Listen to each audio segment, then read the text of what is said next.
How y'all doing? What's going on? How y'all feeling out here? When I tell you, we got a lot of stuff to talk about, y'all. We have a lot of stuff to talk about. Have y'all been hearing about this Malcolm Jamal stuff? What's going on? Let me ask y'all this. Do y'all believe what the news is telling y'all? Do y'all believe what the news is cramming down your throats? Press 1 if you believe it. Press 2 if you don't. Press 3 if you have questions. Now, 3, that's where I fit in. If you got questions, you got concerns, you just ask me and we gonna figure this thing out like we always do. So we are here at the Messy Sweet Spot. Let's get these likes up so we can get pushing the algorithm. How y'all doing? I hope y'all doing well on this Saturday. We on Saturday at the end of July. Man, woo, we'll be in 2026 in a minute, y'all. All right, so here it is. Here it is. Hey, Jessica. Hey, Lisa, how you doing, baby? How you doing, Midnight? Come on, press some numbers, y'all. I got a video we got to look at. They are saying that Malcolm had a last message. Did y'all know Malcolm had a last message? And they said the last message that he had before his death was booming. Okay, I got the last message here, and we gonna react to it. We gonna listen to it.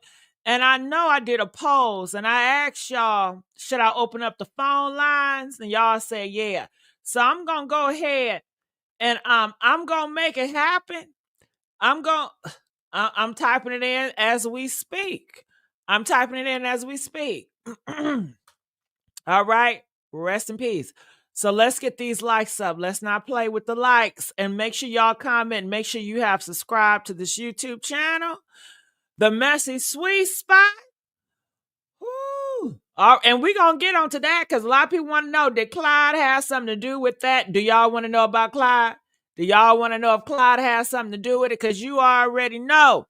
In Hollywood, if you don't have a vice on you, if you're not out here sniffing sugar boogers, if you don't got a whole bunch of hoes, if you don't got no secrets, then they cannot control you. Do you know that? Press 1 if you know that. If you don't have any skeletons in your closet, then they cannot control you. So when Malcolm getting on his platform, doing all that huffing and puffing, trying to get people woke, trying to get his black people woke and educated, they're going to have to cut it out, okay? Because they cannot control him. They can't say, well, we got these video footage of you, so you're going to have to shut the hell up. He didn't have none of that. He had a wife that he kept out the public domain. Y'all didn't know about her. He had a child and he had a little family, and that was it. It was very simple. Woo, so they can't control people like that.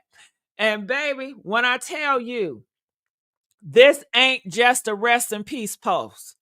Baby, this right here, this is a red flag report. Amen? Do y'all agree this is a red flag report? Do you agree that Malcolm's death is a warning? Hello, this is a red flag on the play. Because the waters of Costa Rica ain't never been this political, y'all. And that's on Bill Cosby cardigan, honey. Okay? Can I get an amen to that? Let me tell y'all something. You mean to tell me Malcolm Warner, yes, the Theo Huxtable, went on vacation just to damn drown? I know you lying. I know you lying, baby. I wasn't born last night, and I damn sure wasn't born in the Cosby living room. Do they think I'm a joke out here?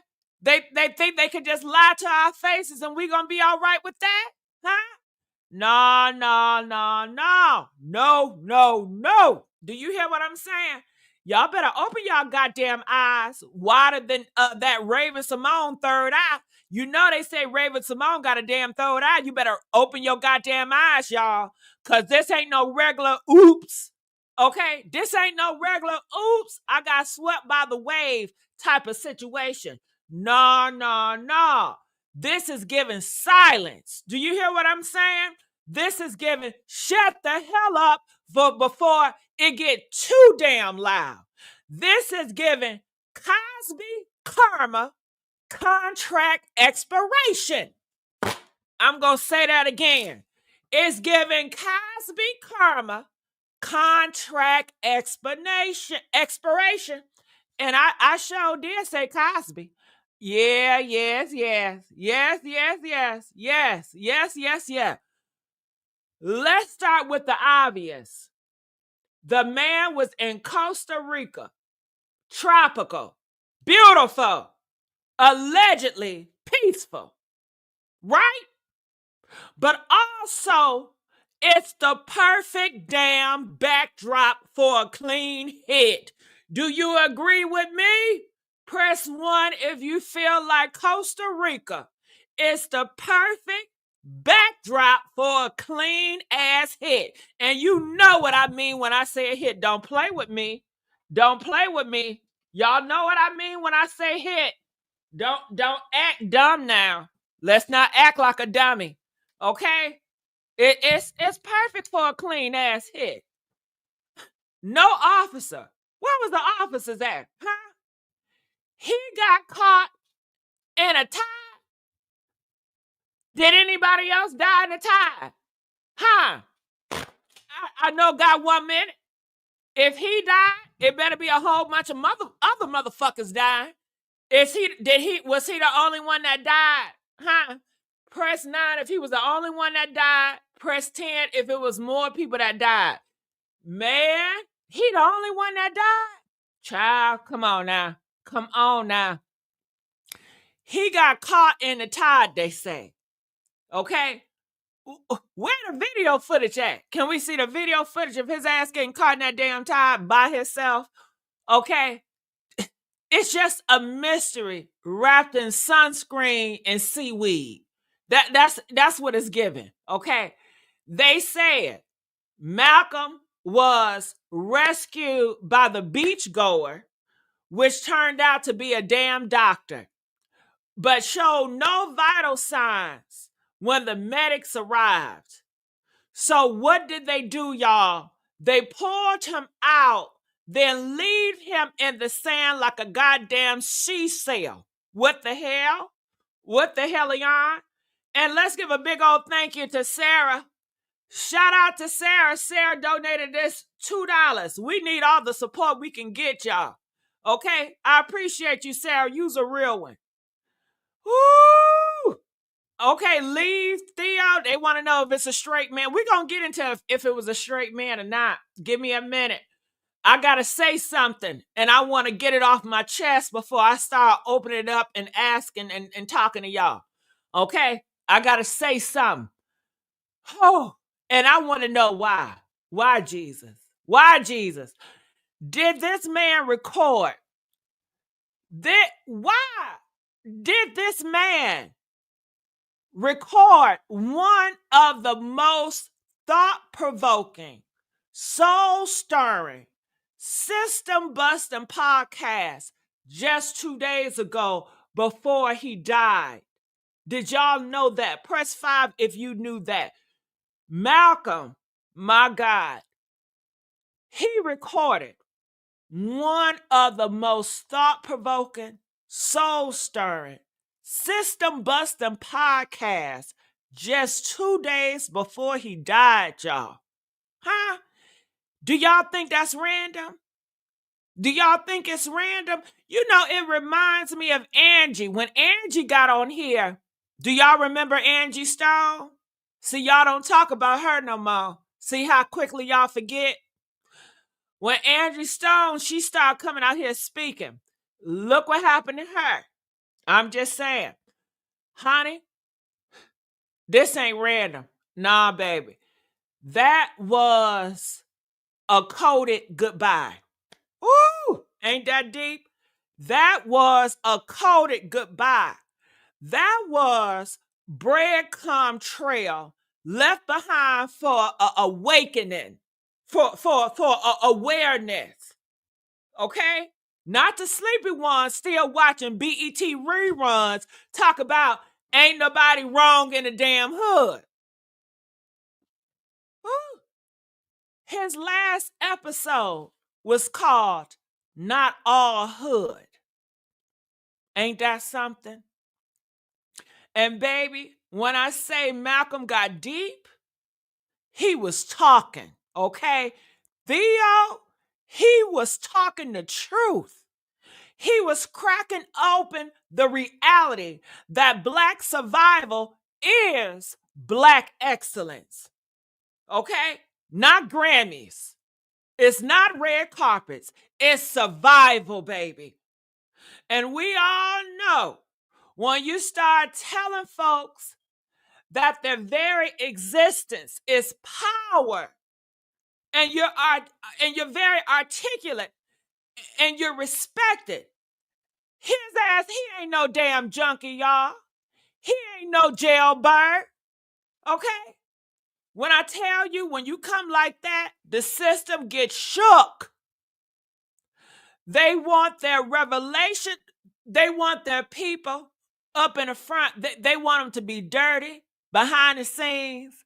They want them to be broke behind the scenes and dead inside. And Malcolm, he was none of that. He said, freedom has limits. Baby, you ain't never lied. Theo, because every time a Black man dares to go off strip and preach from his own pulpit instead of Hollywood slave scripted serum, poof, they get gone. Poof, they get missing. Poof, they end up dead. He wasn't a messy star. He didn't fumble the bag like the rest of the motherfuckers, okay? He don't got no DUIs. He not no out here no sugar booger.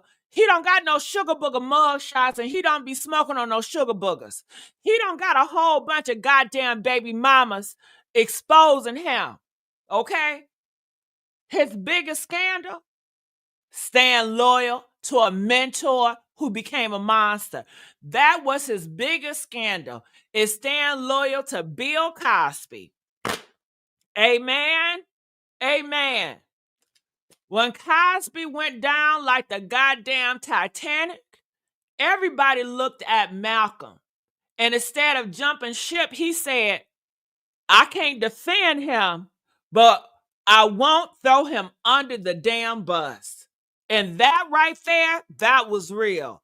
That was grown man heartbreak. Y'all want him to spit on the same man who helped raise him on national TV. Come on, y'all, be damn serious.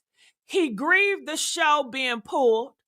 He grieved a legacy, his legacy, being deleted like goddamn spam mail. He had every right to, because America never lets Black men outshine their mentors. You either stay in line or your ass get vanished. Did I lie about that?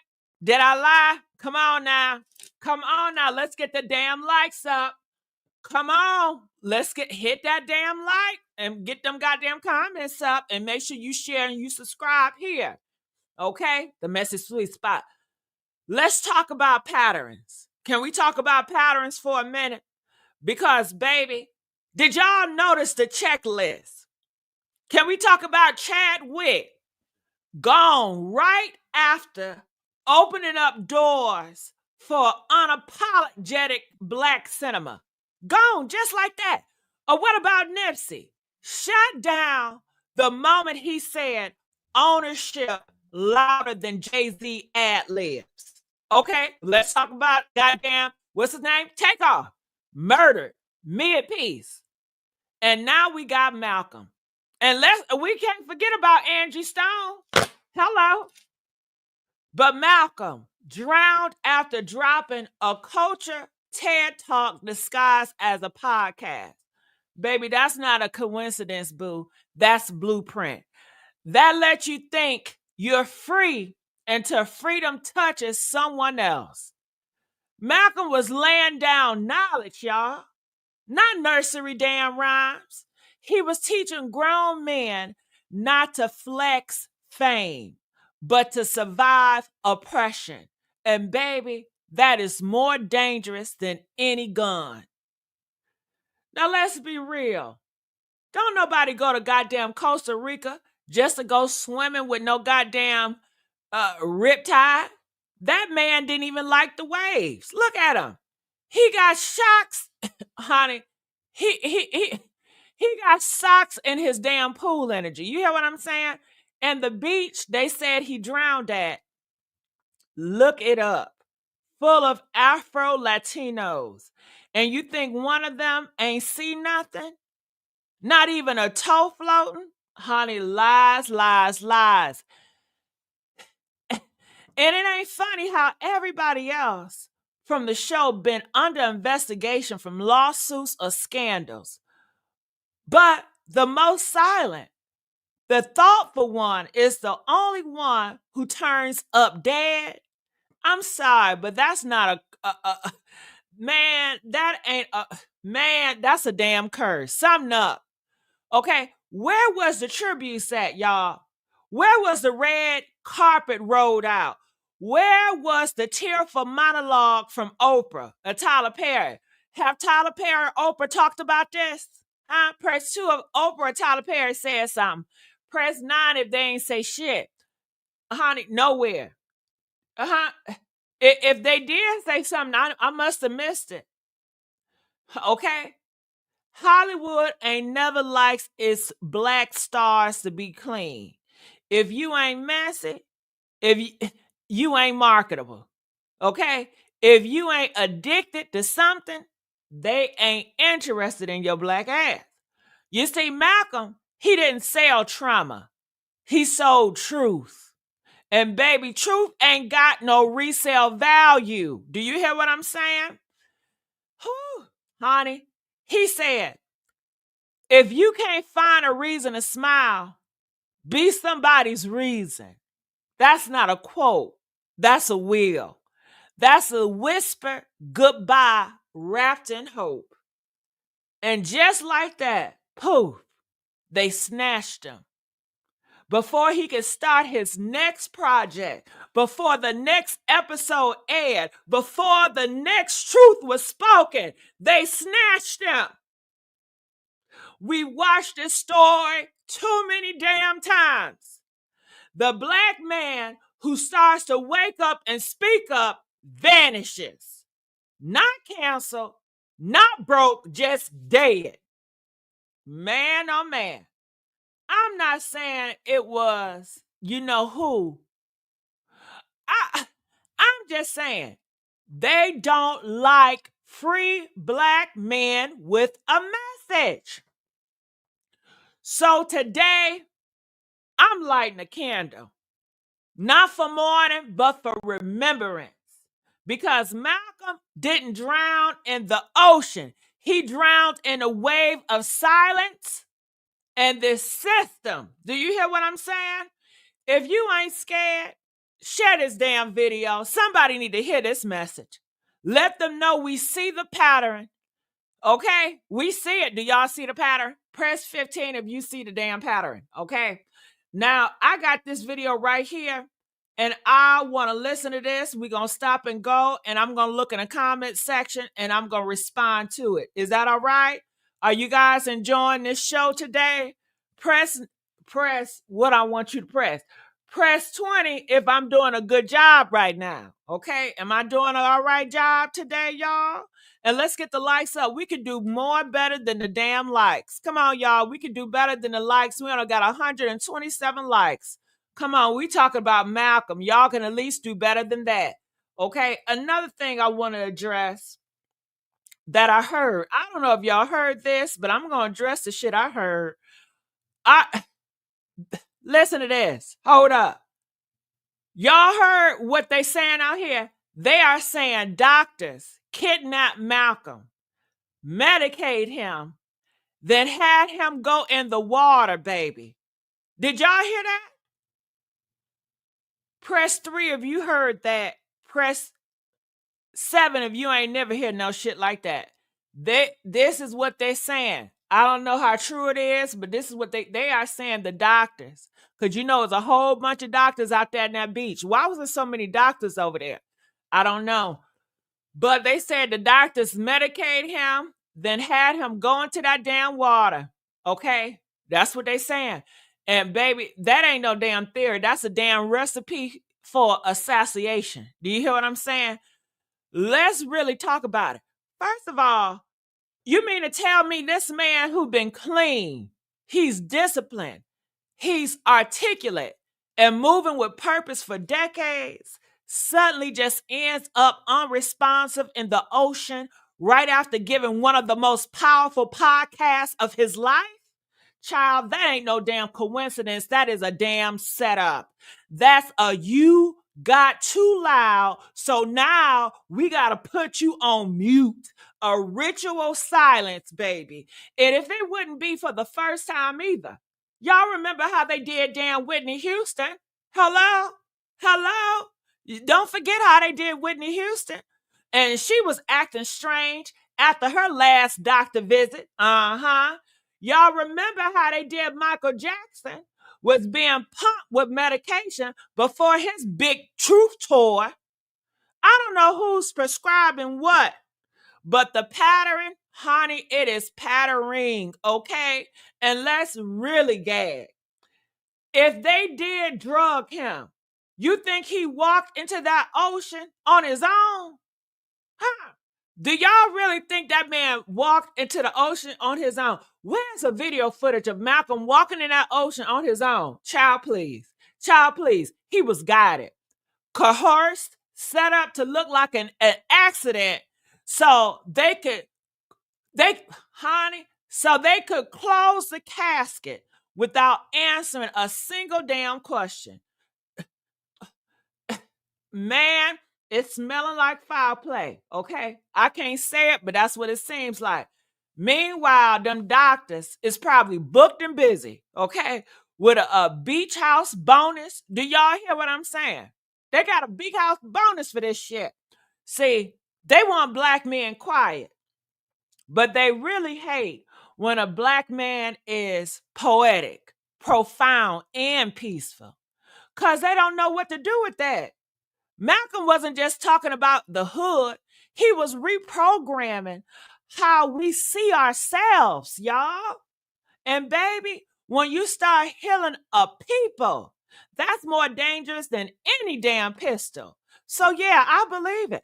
I believe they medicated him. They sent him to that damn ocean knowing damn well he wouldn't come out. And we gonna talk about that shit. We gonna scream about that shit, because I'm not letting Theo become no goddamn footnote, baby. He was leaving clues, and they tried to erase the goddamn trail. But the potty crashers, honey, we got eyes on them, right? We got eyes. Don't sleep. Wake the hell up. This ain't no goddamn accident, okay? Now let's roll that video footage. Let's hear what they saying. Or on a drowning accident while he was vacationing with his family in Costa Rica. I am tired of running for shade. And aren't you tired of being hustled and played? And aren't we all tired of crying about how hard it is to be black in America, even if it looks like we've got it made? Has this been difficult for you? Yeah. Because when you watch someone who you know and love, go through what he's going through. Malcolm Jamal Warner, the beloved actor who rose to fame as Theo Huxtable, is gone. And his final message? It wasn't just a goodbye. It was a warning. And if for some reason you can't find a reason to smile, then that's probably the best time to be the reason for somebody else to smile. And now that he's passed, people are starting to ask the real questions. Why wasn't anyone listening? Why does it feel like every time someone speaks out, do they end up silenced? But freedom has its limits, so here we are, tear-streaked and salt-stained faces. Traces of trauma and pain lace our DNA like our black pride is cut and laced with self-hate. Was this just another tragedy? Or part of a pattern? Ooh. Now y'all know y'all can do better than with the likes. We only got 145 likes. Is y'all likes broke? Okay, fix them likes. Come on, y'all. We can do better than that. If y'all really want us to continue to focus and get the truth out, y'all can do better than the likes. The likes look shameful. But I will say this, baby. November, did y'all see what November said? Look at the screen and see what November said. Okay, look what they said. And now hold on. Let me get this straight. So you mean to tell me that Malcolm Jamal Warner's wife, okay, Miss Torres, a whole former child actress from Law and Order back in 1990, is black and Puerto Rican, 47 years old, and was home in the United States when Malcolm allegedly drowned in Costa Rica? Is that what you're telling me, November? November, don't play with me. Honey, somebody get the goddamn Tyler Perry on the line. Get Tyler Perry on the goddamn line because, baby, this sounds like a damn script. It sounds like a strip, okay? Baby, this just got even juicier. Why was Malcolm on a family vacation without his wife? Man, family vacation? Where's the wife? Ain't present. What kind of family trip is that, y'all? Don't tell me he took the podcast crew, the cousins, and some folks we don't even know about. And why haven't we seen or heard from his wife since this happened? Why? Why she so damn quiet, y'all? No press conference, no IG post, not even a note from her team saying, hey, y'all, I'm grieving. Nothing. Not a damn peep, just silence, like a goddamn librarian on Sunday, okay? Like Chick-fil-A on Sunday, just silent as hell, right? Now let me put on my goddamn tenfold lashes for a second, y'all, because this is some kind of set up. Could the wife have been kept out of the country on purpose so she wouldn't interfere? Baby, they always isolate the smart spouse, especially when the target's about to get handled. You get what I'm saying? And don't play in my face like that ain't a goddamn tactic. You keep the voice of reason away so you can do your dirt without any interference. And let's not forget about Black and Puerto Rican. That's a double goddamn spice, double fire. I know she got questions. I know she don't believe that weak little beach story. But something is off, y'all. And it's giving hush money. It's giving gag order. It's giving play nice or else. Real bad. Also, child actress from Law and Order. That means she knows Hollywood, baby. She knows the game. She knows the cover-ups. She knows the casting couch. She knows the curses. So why she so damn quiet? Honey, somebody better check her circle, okay? Maybe make sure they ain't trying to medicate her ass next. You hear what I'm saying? Y'all need to protect his wife at all costs. Now, y'all, this ain't over. We got a man that's gone too soon, a truth teller silenced, and a wife on the other side of the damn world while it happened. Baby, that ain't just a tragedy. This is a full-blown nut-foot worry mystery. Do y'all hear what I'm saying? Oh, thank you, November. That's getting too hard to ignore? Let's get into it. Malcolm Jamal Warner's sudden death has left fans in shock and others in deep suspicion. The 54-year-old actor, beloved for his role as Theo Huxtable on The Cosby Show, reportedly drowned while vacationing with his family in Costa Rica. Authorities claim it was a tragic accident, a drowning caused by strong currents off the coast of Cokley's Beach in Lyman. Reports that the 54-year-old was in Costa Rica on a family vacation and accidentally drowned while swimming. The Associated Press reported that the local police initially reported that Warner was rescued by people on the beach, but first responders from Costa Rica's Red Cross found him without vital signs, and he was taken to the morgue. But the story doesn't sit right with everyone.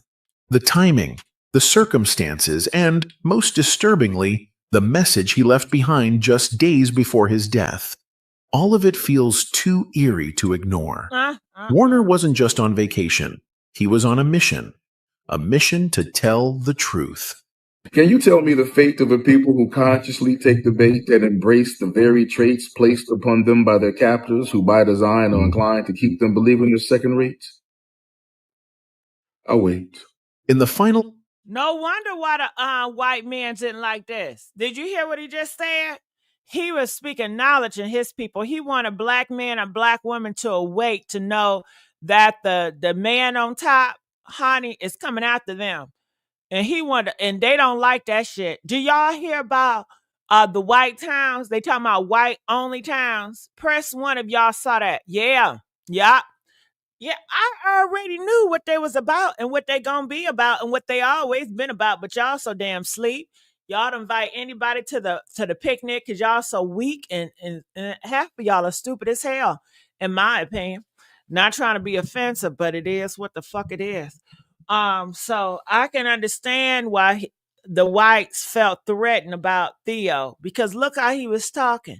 He was talking very woke. He just did a podcast and they like, no, we have to silence his ass. And he's associated with that damn Bill Cosby. You already know they was gunning for him, right? Episode of his podcast, Not All Hood, released just 2 days before his passing. Warner delivered what fans are now calling his farewell message in disguise. And what he spoke about wasn't lighthearted or surface level. It was raw. It was urgent. And it was deeply personal. Warner reflected on a recent exchange he had with spoken word artist Tamika Georgia Me Harper, who challenged his podcast's title. When he told her it was called Not All Hood, she immediately interrupted, "Ain't nothing wrong with the hood." That brief comment sent Warner down a spiral of reflection. He realized that the media has long sold, well, Cat, this ain't no sundown town, Cat. This is new things they're doing. They're making it known. In sundown towns, you can be black in that town. You can be black in that town. You just have to, know your place, and you have to, can't be out at night. But sundown towns, they do allow blacks to live in there, but blacks can come out at night. This new thing that they got, Cat, you can't be black at all. You can't be black in the daytime, the morning time. They don't want no Latinos. They said no to no gays. If you're homosexual, transgender, whatever that is, they said, hell no. You will not be a part of their town. And the Jays, you know what I mean by the Jays. They said no to the Jays too. It's been on CNN too. They acting like, they so disgusted about it. But in my opinion, when they interview these people, they ain't doing shit but promoting it. They giving other white people to have the same ideology that they have, because they look at that shit, they like, that's cool. And then black people, they look, well, we should do the same thing, because, black people, they can't even do shit by themselves. They always looking to the white man for an example. So I think they slick promoting it to me. one version of black culture, the hood narrative, while ignoring the richness, the nuance, and the power behind it. The reason for the title is combating the narrative of black life, black culture that the media focuses on. He wasn't distancing himself from the hood. He was calling out the system that exploits and misunderstands it. In his own words, the hood side, ultimately, historically, is what has always created American culture. That's not just a cultural observation. That's a bold truth about appropriation, invisibility, and stolen legacy, a truth Hollywood has spent decades trying to silence. But Warner didn't stop there. He also got personal about how his views on terms like black excellence had evolved. Once skeptical of the phrase because of its attachment to fame and wealth, Warner said a conversation about black soldiers being erased from Arlington National Cemetery's historical records changed his perspective. Woo! Did you hear that? He got mad that they erased a lot of black shit. Now, can you imagine? Malcolm Warner, he have to sit here and watch Donald Trump erase all that shit from black history to erase, what's his name? Martin Luther King. Remember, Trump getting rid of Martin Luther King. Now, do you think Malcolm Jamal just gonna sit by and not do nothing? Huh? Honey, you know he was doing some shit in the background. He was prepared to really speak out and let his voice be heard. You know what I'm saying? And they got a whiff of that and they said, no, we're going to have to take his black ass out of here. That's what I believe. Come on now.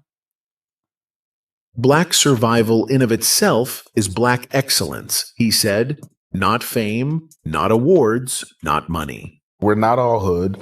The black community is not a monolith. There's so many levels and lanes to the black community, and we wanted to have a space where we could acknowledge, discuss all of those lanes. All right, somebody asked, did I hear about Netta and Charles back from Nigeria? She got arrested over there, by the way. Well, she shouldn't have took her black ass over to Nigeria. She know Nigeria don't like her kind. Hell, what's wrong with her? Whatever. Was Malcolm wife black? They said she was Puerto Rican, girl. Black and Puerto Rican, that's what they say. Just survival. That line hit hard then, and it hits even harder now, knowing how suddenly his own life was cut short. It's almost as if Warner sensed something, as if he knew his time was limited, and he wanted his final message to center the truth of black endurance, struggle, and resilience.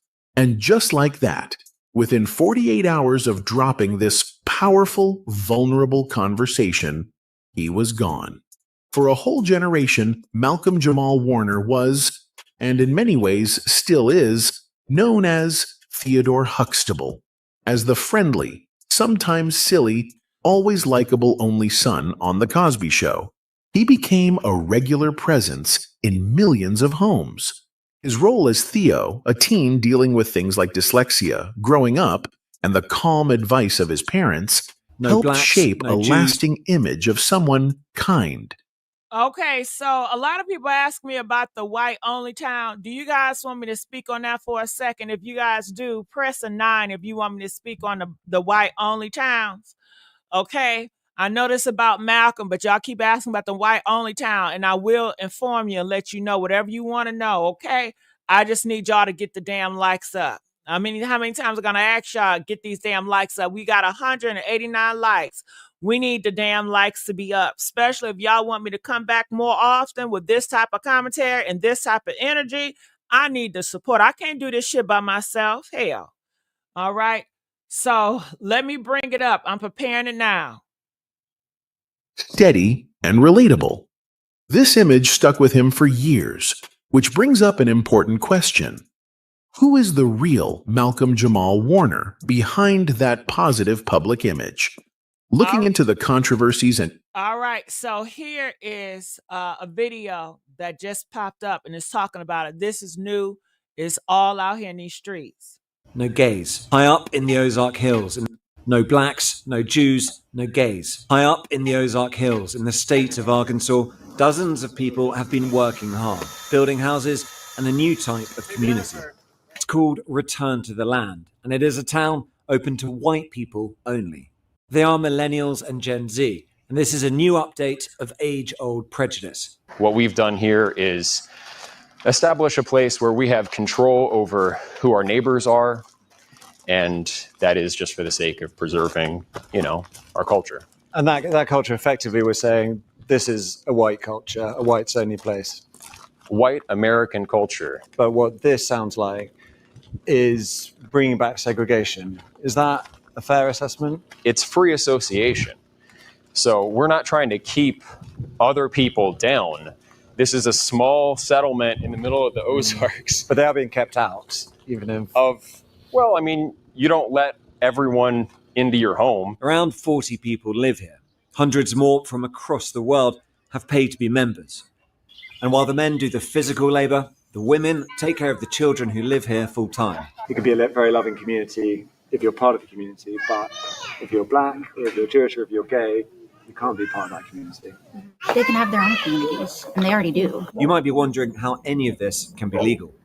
Return to the Land is structured as a private members association, which they believe allows them to discriminate on the basis of ethnicity, along with other factors.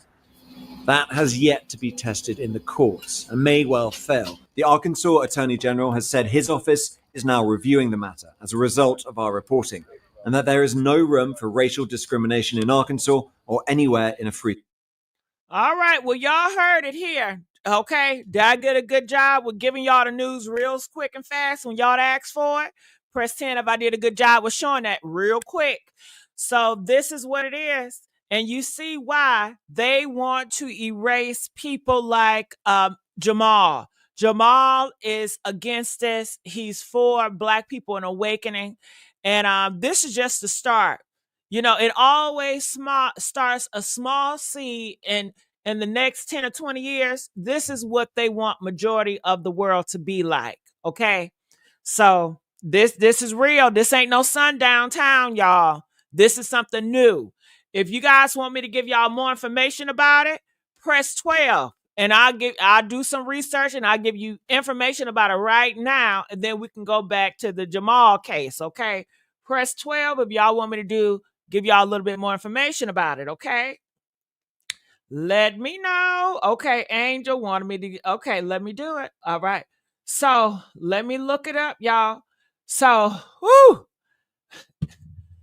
man. So the group is called Return to the Land. Okay. Get that in y'all head. This is what they call Return to the Land. It's in Ozark Hills of Arkansas. Okay. They're straight up created an all-white community on about 150 or 160 acres. They openly say whites only, no blacks. So all you Black people, all you Black men that's so conservative and you want to be down, they said, nah, baby, they don't need you. They don't want you. I know that hurts. Okay. And I'm talking about these Black men out here that's very conservative and MAGA. They want to be down with the whites so bad, the bootlickers. Okay. So I know they hurt, right? They out here talking about, nobody's out here discriminating. Everybody loves everybody. Bullshit. I don't know where they at. Lies they tell. Okay. No J's. You know what it is. I don't want no beef with the J's, so I'm not going to say their full name. Let's move on. No gays, no lesbians, no bisexuals, no transgenders, no queers, no binary, binary, whatever. You got to be straight up and down heterosexual. You hear what I'm saying? Straight European, your people got to be from European, okay? You can't be mixed, can't be no Puerto Rican. Traditional values and some Nazi references in the group chat. Ooh, that's scary. That's scary. They are serious, y'all. They already got cabins, they got roads, they got a schoolhouse and a well. They got a community center and around 40 members so far. That's a small members, but that shit would grow. And if it's why are y'all interviewing them? To me, it's just nothing but promoting it. With more applying worldwide. So people are applying worldwide to come and move to this village, this community. They even have fundraising to expand in places like Missouri, and a lot of places in the Midwest. So they're just not going to stay in Arkansas. They have different cities or different places all around different states popping up that support the movement, okay? They are building the white national blueprint, on real time. Okay. Why Arkansas? Arkansas is cheap land. Okay. Predominantly white area. They pitch it as a national resources and its affordability, plus a made up idea of culture purity. Okay. So they want to purify. You know what purity mean, right? You know what purify is. Somewhat like the purge. To purge all the blacks, to purge all the gays, to purge everybody that's not pure and white. You know that. Okay. The founder literally said, you want a white nation, a white nation, build a white town. So the founder is going around, he says, if you want a white nation, build a white town. That's not new. It's history. Can you clock that, T? Can y'all know this is not nothing new? This is from Make America Great Again. Okay, this is history. Okay, this ain't just some random DIY project. It's a long, painful history in Arkansas of sundown towns and race riots. In Harrison and Bone County, Black folks were violently expelled in the 1905 and 1909, leaving nearly all white towns that stayed that way for generations. Okay? So this has happened before, and you know how they do. Once they start expanding, if you are Black, they're going to either set fire crosses in front of your lawn. They're going to do a whole bunch of stuff on your porch because they want to let you know you got to move out, because they're going to take up their space and they feel like it's their God-given right. This is also a religion. This is also a cult, because they feel like they are the chosen ones. You are demonic, and they want to purify their town, and they are going around and say, this is what God told me to do. We are doing God's work, and it's our God's given right to purify this land, because this is our land. Okay. And this is what they're teaching their kids. They say it's a lot of generational Gen Z and millennials. So y'all hearing all this shit on the news, but y'all, so please, you know what I just dislike? I just dislike when you guys act so shocked when shit happens. Oh my God, I can't believe it. I'm looking at y'all like, God damn it, they've been telling y'all this shit on the news. Have y'all not been looking around? See, you better keep up. You better keep up. Your ass gonna get left around. Hell, I'm not shocked by nothing I see.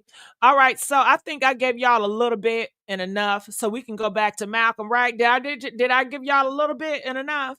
Press 15 if I gave y'all a little bit and enough. Okay, I think I did. So let me get back to this Malcolm video, because that's what we came here for. But you guys have questions, and you know me. If you got questions, I got the answers right here at the Messy Sweet Spot. And I need y'all to like this video. Okay. I need y'all to get the likes up, because I know I'm doing a hell of a good job. Tragedies of his life doesn't reveal scandal or drama caused by him. Instead, it shows a man who has quietly faced serious challenges, from painful personal loss to the heavy legacy of a show now overshadowed by controversy. Through it all, Warner has stayed thoughtful, steady, and true to himself. By exploring how he handled the fallout from the Bill Cosby scandal, how he coped with heartbreak, and how he avoided the downfall that hits many child stars, we see a different side of him. Someone who turned tough experiences into strength and grew into a mature and respected artist. It's difficult not to, not to feel something, have some kind of emotional response to, what this person is going through. The biggest and most difficult controversy in Malcolm Jamal Warner's career wasn't something he caused. It was something he got pulled into because of his connection to Bill Cosby.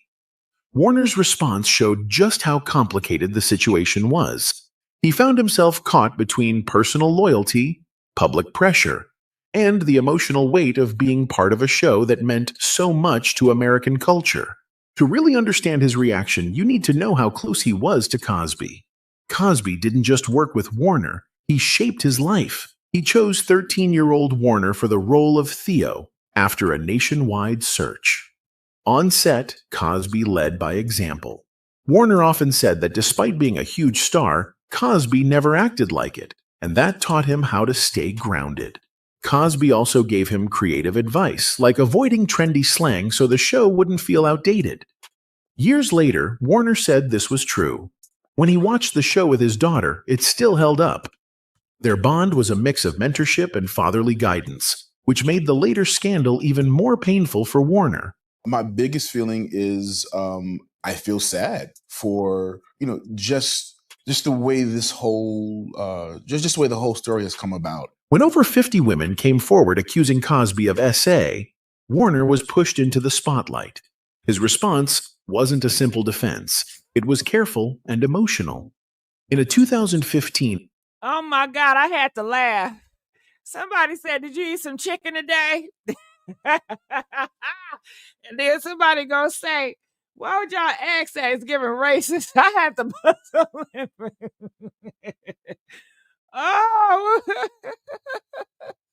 I'm sorry. Did I get some chicken today? Interview, he said, "He's one of my mentors. Just as it's painful to hear any woman talk about SA, whether true or not, it's just as painful to watch my friend and mentor go through this." That one quote shows how torn he was, wanting to respect the victims while also admitting how hard it was to watch someone he looked up to fall. He didn't defend Cosby, but he also didn't turn his back on him. As he put it, "I can't defend him, but I won't throw him under the bus either." Warner also criticized how the media handled the story, calling it a circus and pointing out that not all the accusations were the same. He wasn't trying to excuse Cosby, just asking for a more thoughtful conversation. It was a difficult, painful tightrope walk that showed how emotionally heavy this chapter was for him. A big part of Malcolm Jamal Warner's pain during the Cosby scandal wasn't just about the personal accusations. It was about the damage done to the Cosby Show's legacy. He often said All right, so I want to know, are you guys enjoying the video, the reaction, or you guys want more interaction with me? Press 1 if y'all want more interaction with me. Press 9 if you want me to continue to play the video, okay? Because y'all need more comments. So we need more engagement, honey, okay? What do y'all think about all this? Okay, I need y'all to comment. Let me know. That hurt him most was seeing the show pulled from syndication. For Warner, The Cosby Show wasn't just a job. It was a cultural milestone that gave America a different, more positive view of black families. "We've always had The Cosby Show to hold up against that," he said, "and the fact that we no longer have that, that's what saddens me the most. In a few generations, the Huxtables will just be a fairy tale." He was also honest about how the show being pulled hurt him personally. He pointed out the double standard, how work by filmmakers like Woody Allen and Roman Polanski was still being shown, while The Cosby Show was completely erased. He admitted that the financial hit was real, saying, "It's literally taking money out of my pocket." So, while part of his frustration was about culture and representation, part of it was practical too, showing that the fallout affected both his beliefs and his livelihood. After having had such a long path and long journey, you have something like this that you've got to contend with. Warner's feelings about the controversy didn't stay the same. They changed over time. At first, he agreed the show's legacy had been tarnished. But then, a conversation with his TV sister, Keshia Knight Pulliam, who played Rudy, shifted his thinking. She reminded him that the show had Her name is Keshia. Inspired generations of people, especially young black viewers, to go to college and dream bigger. And that kind of real-world impact couldn't be erased. Warner later said, "Her saying that really shifted my perspective." That moment was a turning point. It helped him move from focusing on what was lost to seeing what the show had already given the world. Instead of letting the scandal define the legacy, he began to argue that its positive impact could still stand on its own. This shift showed Warner's ability to reflect, grow, and hold on to a more hopeful view. One that separates the art and its influence from the mistakes of the man behind it.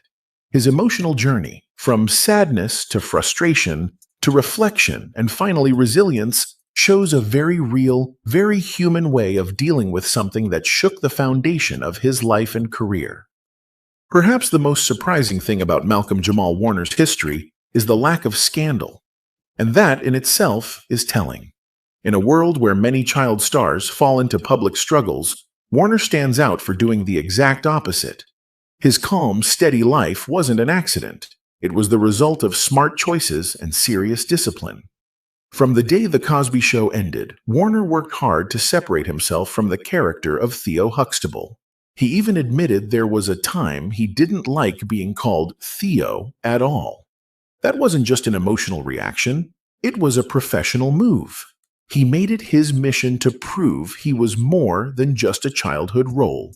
Warner explored many paths. He directed TV episodes, including Kenan and Kel, became an accomplished musician and spoken word artist, and won a Grammy for Best Traditional R&B Performance. He was even nominated for a Grammy for Best... Okay, time out. Which one was 1 and which one was 9 again? I forgot. I asked this person, Avatar, but how they talking to me in the comments, I don't understand nothing they said. What did I say? 1? It hurt his pocket. It did hurt his pocket. Which one did I say was which? Basically, I think you should be in the video if you want. Child, listen, I don't know what you need to type better. I don't understand that. Spoken word poetry album. As an actor, he didn't stick to safe or repetitive roles. He co-starred in the comedy Malcolm and Eddie, took dramatic parts in The Resident, Suits, and Major Crimes, and even showed up in the critically praised American Crime Story, The People vs. O.J. Simpson. This range proves that Warner's steady rise was no accident. It was the result of hard, consistent work to be seen as a real artist, not just a former child star. They were tired of me fighting with the writers. What makes Warner's story even more impressive is what's missing. While many of his peers ended up in legal trouble, addiction, or media scandals, Warner has stayed clear. He credits his mother, Pamela, who managed his career and gave him a strong sense of discipline early on. And even back in the 80s, Warner was promoting positive messages long before it was trendy. In his 1988 book, Theo and Me, Growing Up Okay, he gave advice to young fans about staying away from drugs and making good choices. That book wasn't about fame, it was about responsibility. This lack of scandal says a lot. Warner didn't just survive child stardom. He studied what went wrong for others and built a life designed to avoid those same mistakes. His creative growth also tells a powerful story. His early advice book was still tied closely to his TV fame. But as he got older, his work became deeper and more socially aware.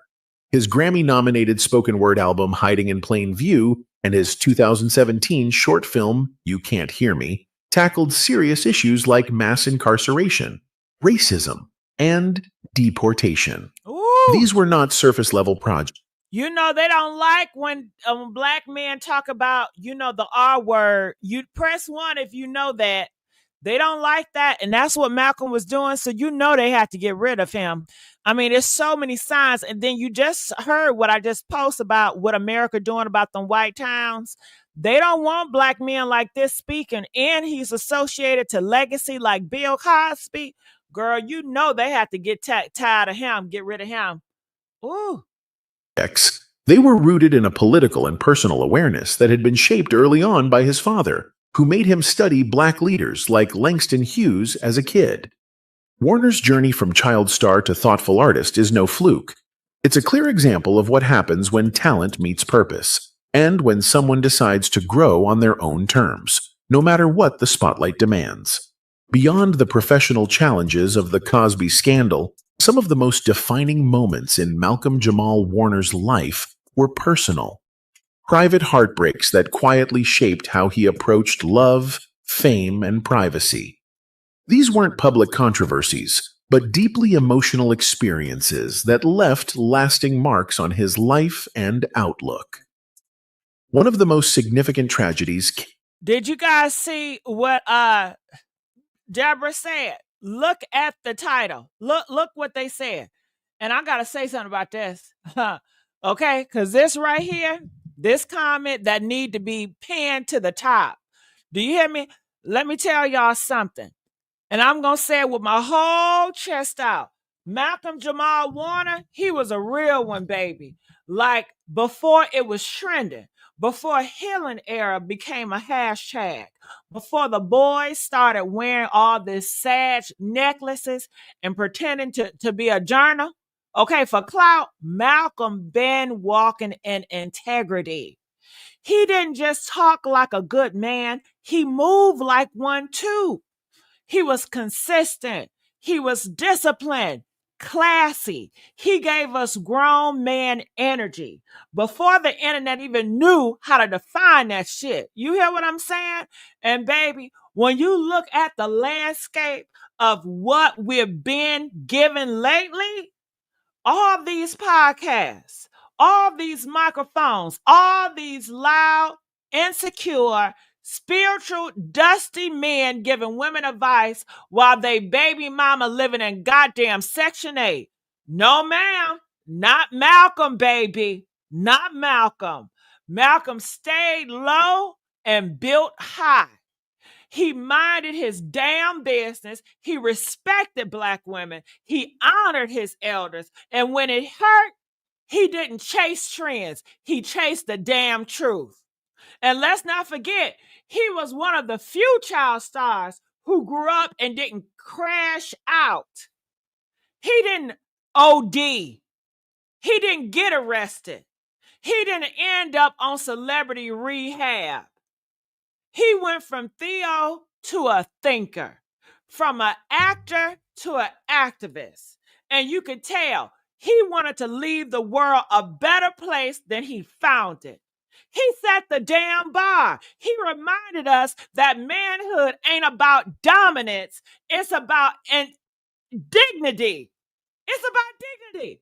And that's why his death hurts the way it do. Because we ain't got many left like him. And the ones that are like them, they don't get celebrated till they goddamn dead. So to Deborah, the one who said he set an example of a good man, yes, yes, yes. A 1,000 times yes. You said a word right there, girl. And we gonna carry that legacy. We one messy tea spill at a goddamn time. Because truth telling can still be holy. Even when I got my lashes on, I got my wig on, and a mic in my goddamn hand and a fan in the other. You hear what I'm saying? Long live the good man, okay? We see you, we remember you, and we're going to protect your name like a family damn recipe. Do you hear what I'm saying, y'all? Okay, come on. Give me them goddamn likes and comment, y'all. Let's not play with it today. Came in his early adulthood. The death of Michelle Thomas, his former girlfriend and Cosby Show co-star, who played Justine, Theo's on-screen love interest. Though their romantic relationship ended in 1994, they remained incredibly close. In 1997, Thomas was diagnosed with a rare and aggressive stomach cancer. When she passed away in December 1998, at just 30 years old, Warner was reportedly by her side. Oh my Losing God. someone so young, someone who had shared both the spotlight and a deep bond with him, was a heartbreaking confrontation with mortality. And he handled it far from the public eye, with quiet grace and deep reflection. It's a loss that likely helped shape his calm, thoughtful, and serious perspective on life and love. As I remind myself that no matter what's going on, there's always a reason to smile. Like if you just take a minute to stop and take stock, I guarantee you can find at least one reason to smile. Years later, Warner found himself in a very different kind of relationship. This time, one that played out under the harsh light of public attention. From 2011 to 2013, he was in a high-profile romance with actress Regina King. Oh, wow. The two had known each other since their teenage fame days in the 80s and even lived together. But their breakup in 2013 came suddenly and became a hot topic in the media. Tabloids reported that Warner had unexpectedly asked King and her son to move out. What? The story turned even more dramatic when King later suggested in a 2015 interview that he had broken up with her on Valentine's Day, only to send flowers afterward with a note that read, "I still love you." She said she threw the flowers away. That painful, very public breakup was a sharp contrast to the private, quiet grief he had experienced with Michelle Thomas. While the first loss deepened his appreciation for real connection, the second heartbreak seemed to push him toward a firm boundary when it came to sharing his personal life. After the Regina King breakup, Warner became extremely private about his relationships, rarely discussing them in interviews or on social media. Together, these two life experiences taught him powerful lessons: how fragile and precious love can be, and how destructive it can become when turned into public spectacle. One loss was a private sorrow that strengthened his emotional depth. The other was a public ordeal that reinforced his need to protect his peace. These lessons helped shape the grounded, thoughtful man Warner would ultimately become. Fans are now connecting the dots, and the pattern is becoming impossible to ignore. It seems that every time a black celebrity begins to peel back the layers, begins to speak with honesty, challenge the system, or reclaim the narrative, tragedy strikes. Warner, much like others before him, was stepping into a new chapter. He wasn't just reflecting on the past, he was reimagining the future. Through his podcast, he had built a safe space to explore the complexity of black identity, one that wasn't filtered through Hollywood's glossy, sanitized lens. And that space, as small as it may have seemed, was dangerous to the status quo. We still think it's dope. Just like the music we're programmed to celebrate. Then there's the Meghan Markle moment. Subtle, but telling. In an earlier podcast appearance on The Touré Show, Warner was asked what it was like working with Markle during their time on Suits. He gave what sounded like a diplomatic answer at first, calling her cool and nice. But when asked if he knew she was black, his reply took a sharper turn. "The great thing is that she knew," he said. At first glance, it seems like a compliment, but the subtext? That's where things get interesting. Warner wasn't praising Markle. He was implying something deeper, that she knew but didn't always show it, that her proximity to whiteness was a choice, and that maybe, just maybe, the Hollywood machine preferred her that way. Warner didn't say it outright. He didn't have to. It was all in the tone, in the pause, in the weight of those words. It was a subtle critique, and one that's now being re-examined through a whole new lens. It was cool. We didn't really have scenes together, so I'd see her, and she was really nice, really cool. And I want to let y'all know the phone lines are open. So if y'all want to hit that link at the top and come up here and say something, I did a vote, and a lot of y'all wanted people to come up here and say something. So if y'all want somebody to come up here and say something, you better say it now. Okay, hit that link. And I want to know what y'all want me to go live about tomorrow. Okay.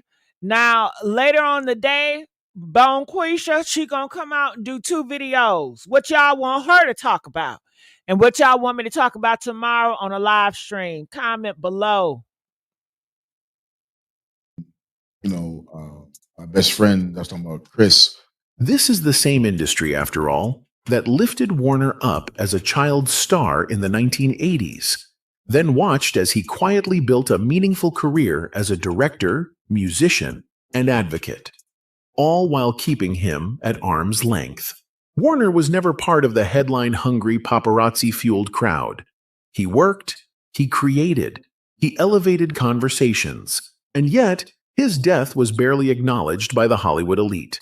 No major memorial specials, no primetime tributes, just a few quiet headlines and a whole lot of silence. For a man who shaped a generation's childhood, that silence is deafening. The more people look back at Warner's final podcast episode, the more it feels like a man who was trying to leave a breadcrumb trail. He was talking about cultural erasure, about how black soldiers fought for freedoms they never got to enjoy, about how the hood, despite being demonized, was the birthplace of so much American greatness. He was redefining success, not by what you have, but by what you survive. And now he's gone, right when those messages were finally getting traction. It's no longer just a coincidence. Warner's death fits into a long list of tragedies that seemed to strike just as truth-tellers reached their peak. Chadwick Boseman passed after quietly battling cancer, while releasing roles that challenged whitewashed narratives. Nipsey Hussle was gunned down after preaching ownership and community. All right. Now, I got two people talking to me. They want me to talk about Candace Owens.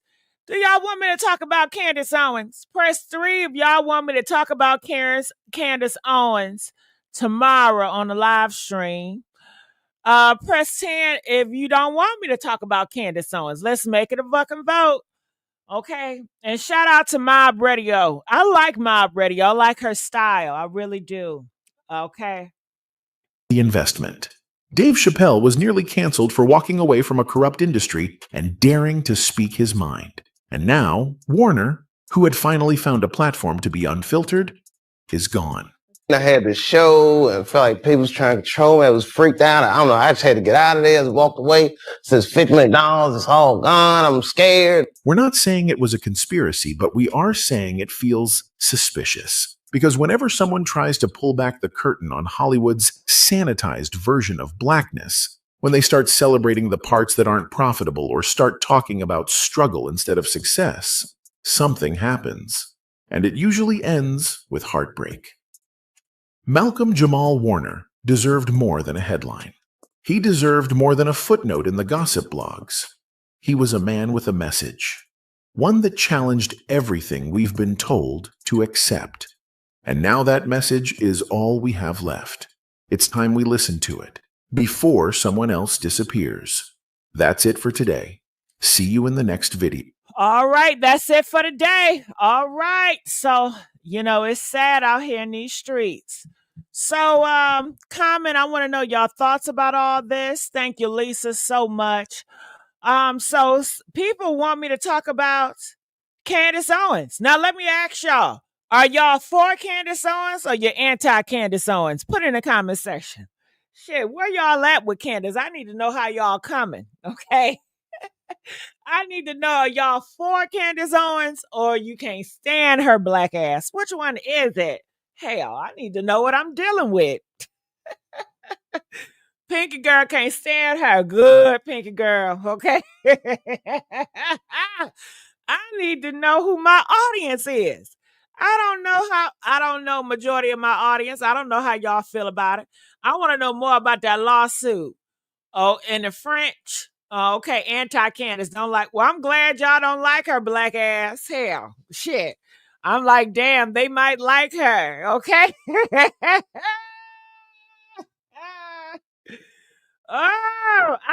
I'm glad I can say it. I don't like that black bitch. I don't like that black bitch. I don't stand her motherfucking ass. Okay? And that's that. Man, I'm like, damn, do I gotta be fake and phony with these motherfuckers right now? Shit. Do I gotta pretend I like this bitch? Shit, I don't even know how y'all was coming. I'm like, damn, I don't even talk about her ass. How she get on my damn radar? Damn, okay? Ooh, man, oh man. I'm a diehard conservative and I can't stand her. Woo! Well, I don't know what I am. I asked a person, I said, what am I? Am I conservative or liberal? What do you see me as? And he said he see me as 70% conservative and 30% liberal. I don't understand. I don't know what I am. I don't like labels, to be honest. I like to do what I want to do. And I like to have my own freedom of thought. I don't like the labels because you label me one thing. And then when I say something or do something that box don't fit me in, then your ass want to be pissed off. Then you want to say, well, I thought you was a liberal. Nah, motherfucker, that's what you put me as. Well, then you go, well, I thought you was conservative. Conservatives don't do that. Well, don't put me in that box. Don't label me shit. I'm going to do what I want to do. I'm going to have a little bit of conservative, a little bit of liberal, a little bit of progressive, a little bit. I evolve. Hell, I'm not the same as I was last year. I want space to evolve. Don't put me in no damn box, okay? I don't want to be shrunk, and I will not. I don't live that lifestyle where, okay, I'm going to be stuck in a box and this is what I'm having. That don't make me happy. My freedom makes me happy. My freedom to have the space to be conservative one day, and then the next day I feel like I want to be more liberal. You know what I mean? I like that fucking freedom. I like that freedom. I don't want to be in no box. Hell. Y'all love placing people in boxes. I don't want to be in no box.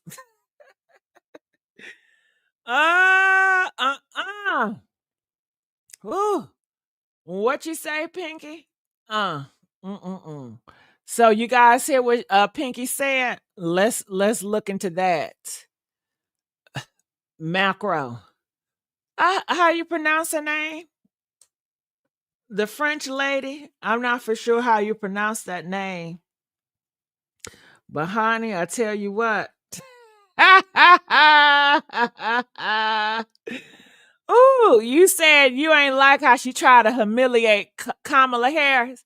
Baby, tired is the wrong word, because Candace be swinging for the queen's crown but never hits nothing but goddamn win. You right.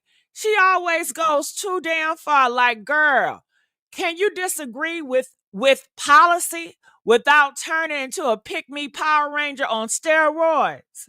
Man, she went overboard. Like she was auditioning for the goddamn Titanic 2, the sunken opinion. And let's be real here. She didn't just come for Kamala politics. Oh no. She tried to come for her womanhood, her race, her marriage, her voice. And baby, when you gotta stoop that damn low to make your point, you already lost the damn debate. And you peep the macro shade too. I don't know how to pronounce that girl name, but yes, ma'am. Yes. She tried to go after that French lady for her age and her marriage. Like that's her goddamn business. Mind you, the French lady got more class in her pinky toe than Candace got in her whole entire Bluetooth enabled frontal. See, this thing about Candace, she don't want equality. She wants exceptions.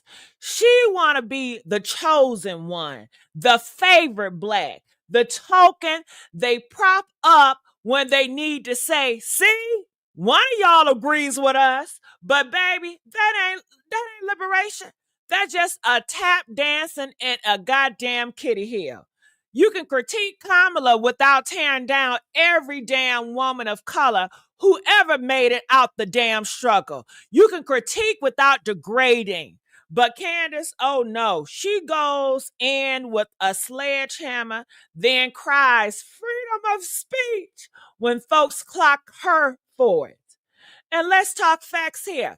Kamala might not be perfect, but she's still the first black and a South Asian female vice president of the fucking United States.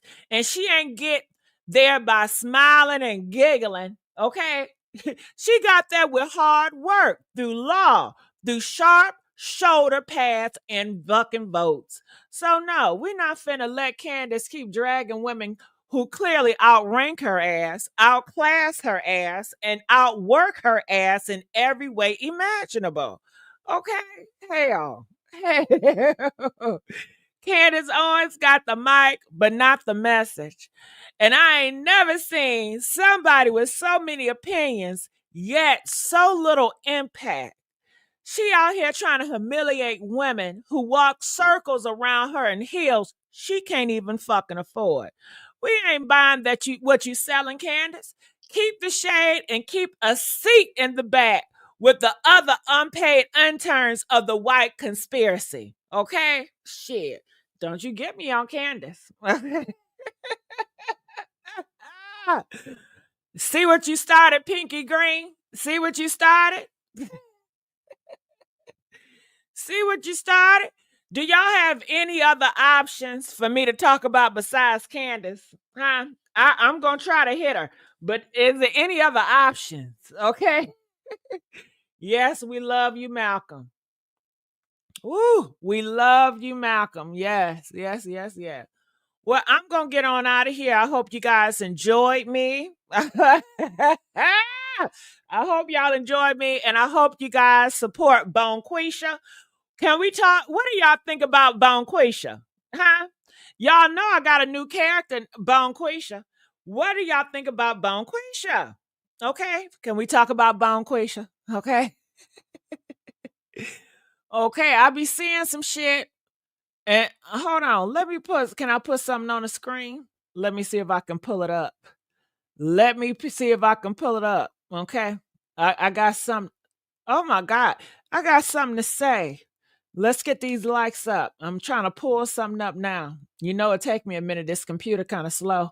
My Wi-Fi ain't hot like it should be. My Wi-Fi ain't hot like it should be. I say my Wi-Fi ain't hot like it should be. Uh-huh. Are y'all having a good day today? Are y'all doing all right?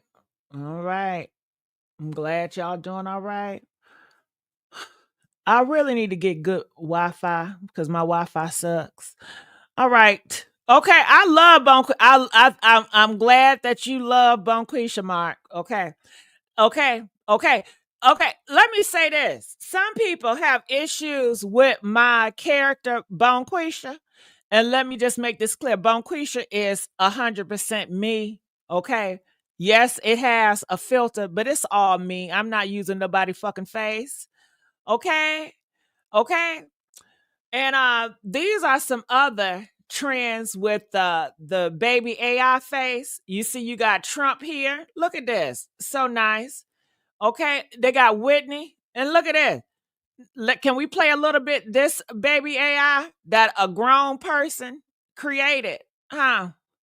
And then you got The Simpsons. The Simpsons got younger kids on there that's played by the fucking adults. You got Boondocks. It's a cartoon, but they have kid cartoon that's played by grown people. So all this fake outrage that my haters trying to come, go ahead, ho.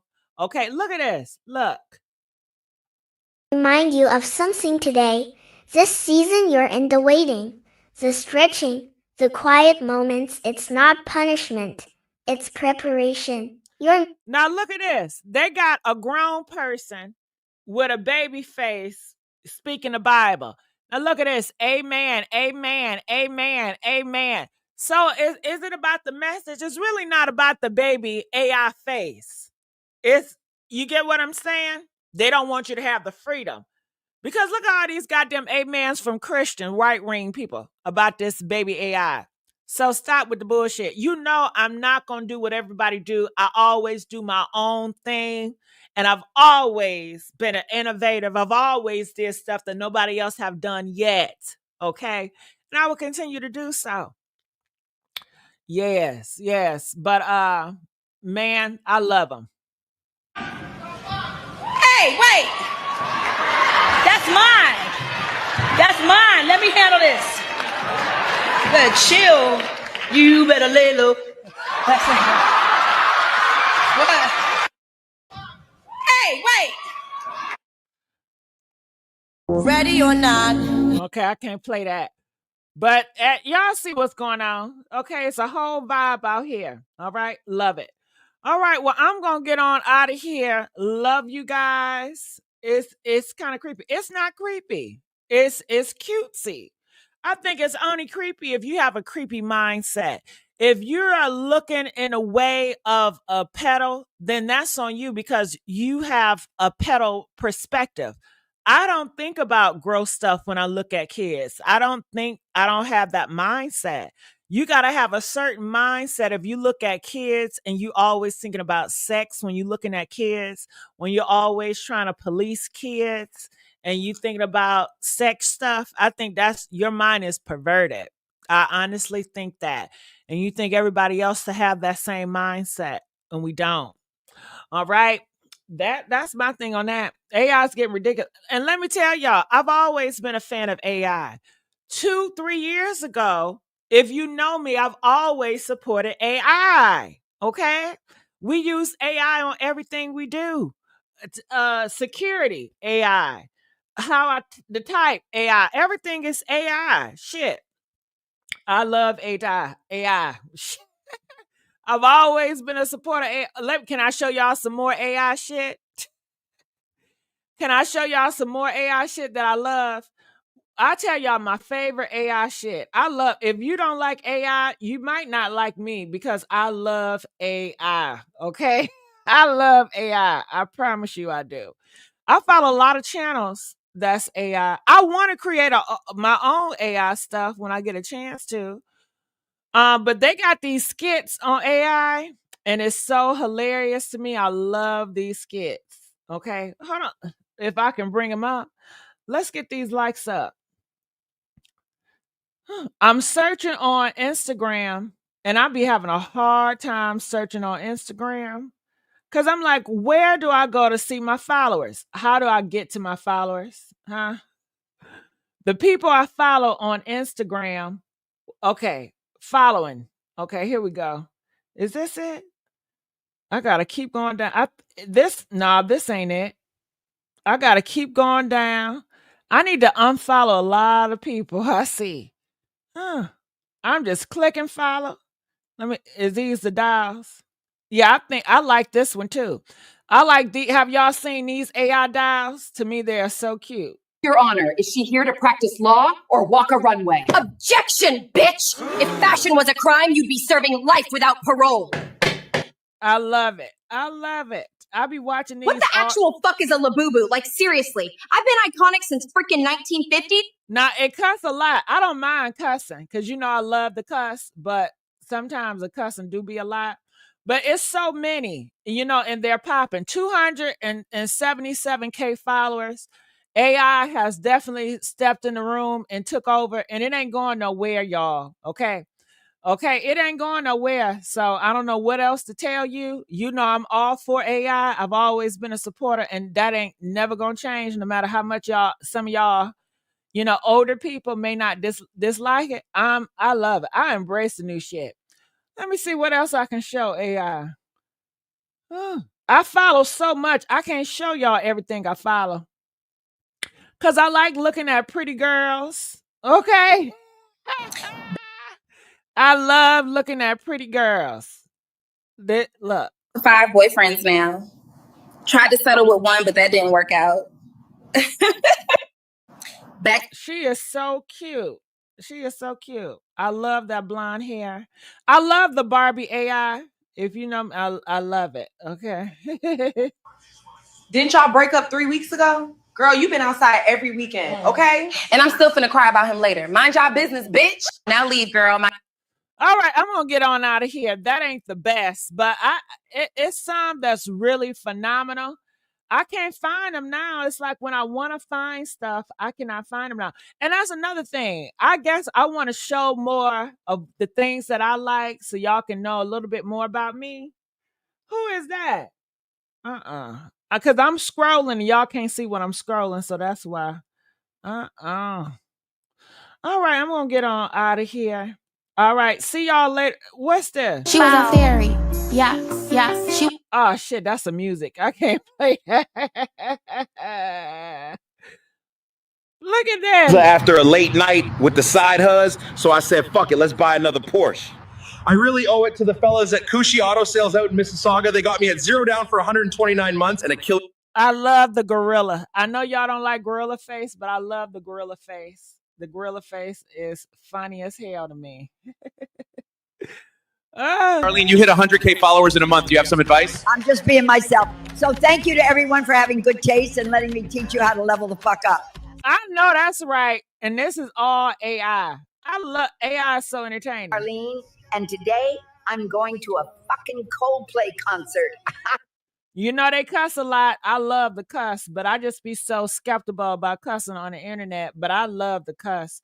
And it depends on the day. Some days I cuss a lot. Some days I don't cuss at all. Grandma Darlene, how do I change a man? Sweetheart, don't waste your time trying to change a man. Change the man instead. I know that's right. Change the man, Charlene. All right, so you see this all AI. I love it. I'm out of here. Love y'all. Bye.